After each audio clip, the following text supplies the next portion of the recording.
Welcome back to AATV. I'm your host Tom Anvil Hibberd, returning with another one of our Loadout series.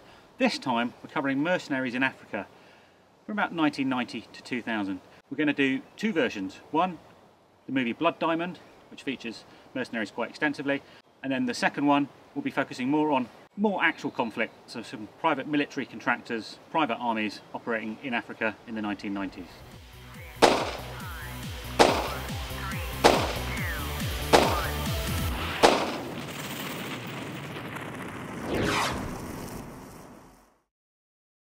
So I'd like to say a big thank you to West Midlands Airsoft for letting us come down and use their amazing facility, the FOB, to shoot these videos. Thanks to them. As with all of our Loadout videos, this really is intended for airsoft film sims, skirmishers and mil sims only. It's not meant for reenactment or for living history, really just for airsoft games. And the other thing I want to talk about is PPE. We really don't worry about your personal protective equipment in these videos.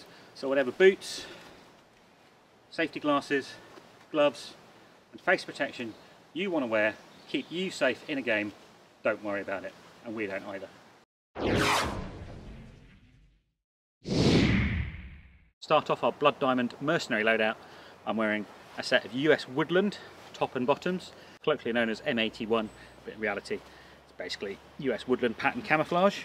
My top is actually an old one from the 90s that we've modified, called raid modifying, by moving the pockets around and putting them on the sleeves. Maybe not completely movie accurate, but I also use this top for special forces from the US in the 90s as well. Let's look at some of the features of the shirt.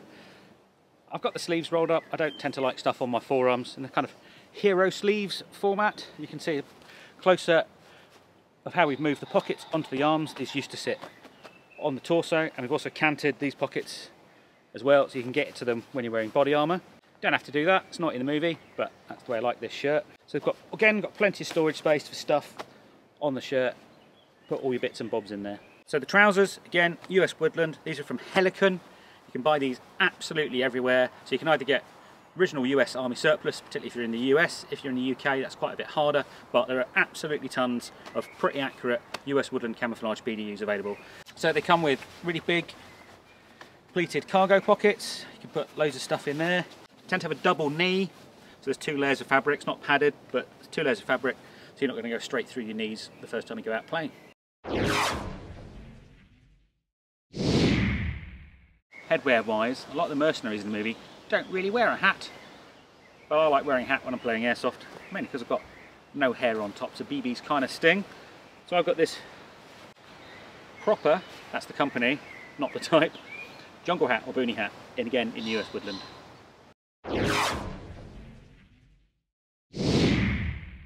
So there's really only one choice for load bearing kit for the Blood Diamond loadout, and that's the South African Pattern 83 chest rig that you see a number of the mercenaries using in the movie. These are available largely on eBay for somewhere between £60 and £100, depending how lucky you get and depending what condition it's in. This has three large pockets with centre dividers, so they take 2 magazines each. A load of smaller pockets, which would have been used for smoke, frag grenades, first aid kit, compass, things like that. It's actually a really nice bit of kit, really useful, nice and lightweight, and you can use it for a couple of other kits that we'll be showing you in the future. A more budget-friendly alternative, if you don't really want to spring out £80, £100 for a chest rig, is to get our ubiquitous Chicom. It's not quite the same as used in the movie, but it'll be just fine. It'll carry magazines and it will still look the part. For a really authentic Blood Diamond look, you kind of need a Blood Diamond carbine. Unfortunately, currently, no one makes one, so you kind of have to do it yourself. Or you can use any of the kind of retro carbine series by people like SEMA or E&C, who all make carry handle, carbine length AR. I've discussed this one at some length on the channel, so I won't labour it here, but effectively the ones used in the movie are A2 carry handles, slim carbine forends, the older Car 15 stock, and a weapon light in a really weird mounting under the barrel.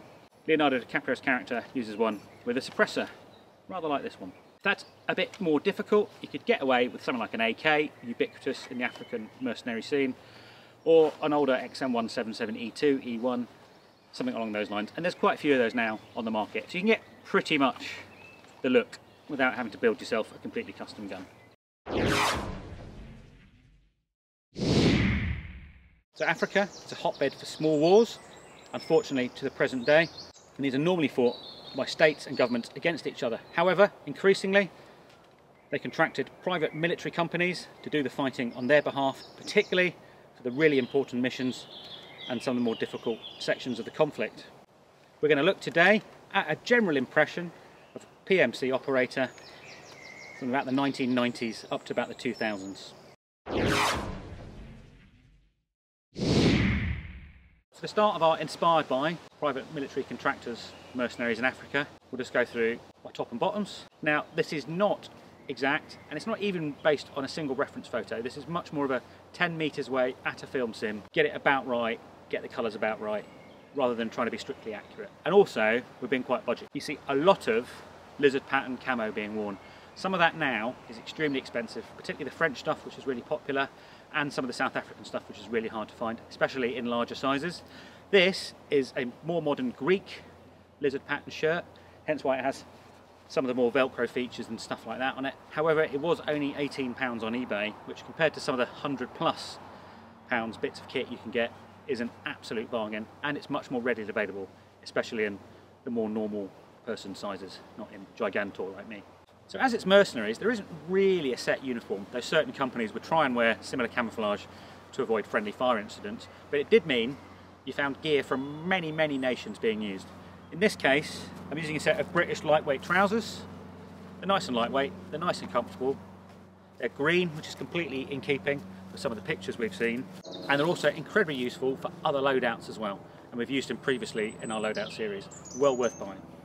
These can be got for a matter of a few pounds from an army surplus store or on eBay. If you do look for some, look for the older pair with the matte pocket, which makes them better for Cold War era and earlier games. Headwear, bit of a funny one. You see a real variety.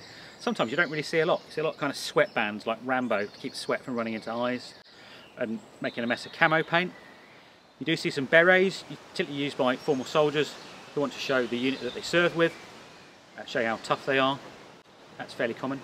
You do see some Portuguese and French caps, the ones with a little tail at the back, some of those as well. They can be really expensive, same as trying to get an authentic shirt. I'm just going to wear my trusty green boonie hat. Fits in anywhere, and again, another really useful purchase if you want to get into historical loadouts. You could combine that with a scrim scarf, I think you'd be in a really good place. Really, it's up to you. Wear what you want. Always recommend a bit of head protection if you're playing airsoft.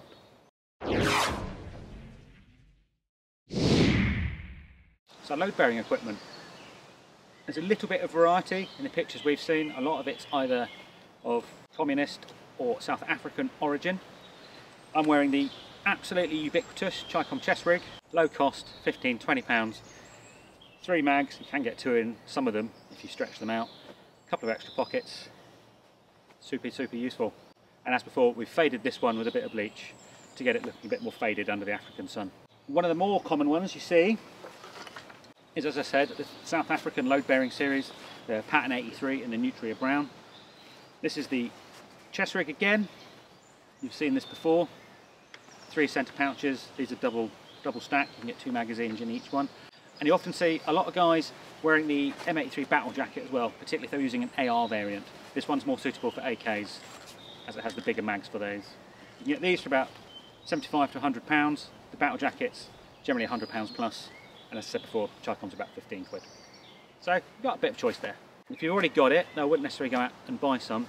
Older patterns of military belt kit webbing are also pretty suitable. So 58 pattern, US Alice, US M56, stuff like that was seen. A bit less common, but it really will look the part and you'll look great. And if you've already got it, it's not going to cost you any money.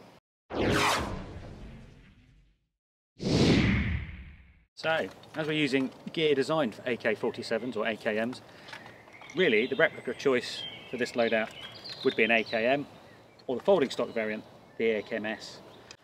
You can get loads of versions of these. These were really common, as basically everyone had one. You didn't need brilliant ammunition supply because you could just take it on the field if you needed to.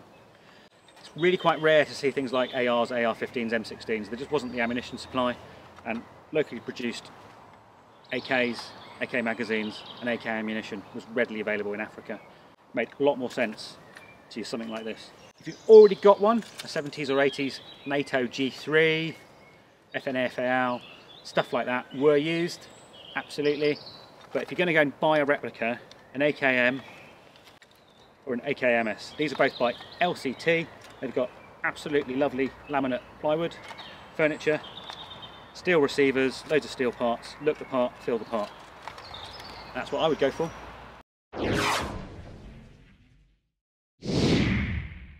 Thanks for watching our loadout video on Mercenaries in Africa. Thanks again, West Midlands Airsoft and their amazing site, The Fob, for letting us film. If you want to help the channel, there's 4 ways. You can subscribe to Patreon for regular payment to help keep us as independent as possible. You can tip us for the price of a high street coffee on Buy Me a Coffee. You can use our Amazon affiliate link, or you can buy one of our amazing t-shirts. Most importantly, stay safe and we'll see you soon.